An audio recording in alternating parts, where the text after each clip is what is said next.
দুপুরকার রান্না বান্না গোছানো কমপ্লিট। অ্যাকচুয়ালি রান্না হয়নি, কিন্তু গুছিয়ে রেখেছিলাম। আর আলুটা সিদ্ধ করেছিলাম, পটল দিয়ে দম করব। আর এখানে পুঁই শাক, আলু, কুমড়ো দিয়ে একটা তরকারি করব, মিষ্টি তরকারি। এই তরকারিটা খেতে আমার খুব ভালো লাগে।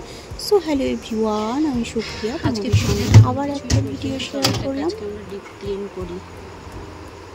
কি সব রয়েছে, লেবু, আমলকি। চলো, সবজি তো কিছুই নেই।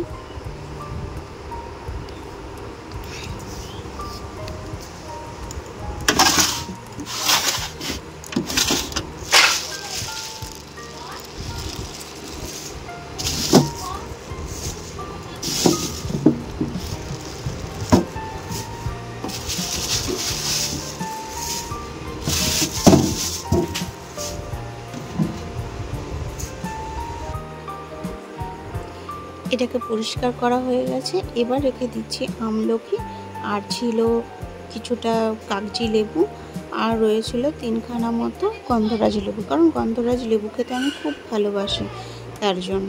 এবার এই সবজিগুলোকে আমি এই সবজি তো নেই, আবারও ভুল বলছি, এটাকে আমি ভেতরে রেখে দিলাম পরিষ্কার পরিচ্ছন্ন করে। আর এখানে অনেক রকমের আচার বানিয়ে রেখেছি, যেমন কুলের আচার, আমের আচার, আমসত্ব বানিয়ে। ঠিক আগেকার দিনে তো কাঁচের বয়মে থাকলে বেশ ভালো থাকতো, তো এখন আর কাঁচের বয়ম ঠিক ওরকম করে পাওয়া যায় না, আর রাখারও জায়গা নেই।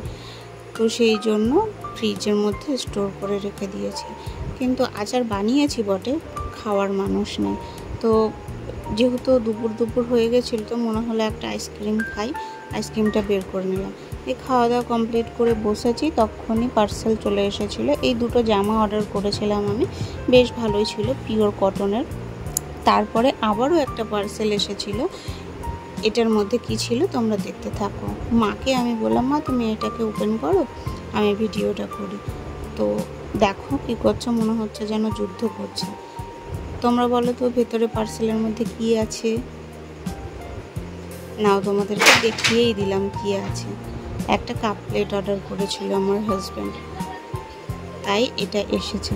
কেমন হয়েছে কাপ প্লেটটা তোমরা কিন্তু জানিও, হ্যাঁ। আর আমার এই ভিডিওটা কেমন লাগলো সেটাও জানিও, ভালো লাগবে। সকলে ভালো থেকো, সুস্থ থেকো।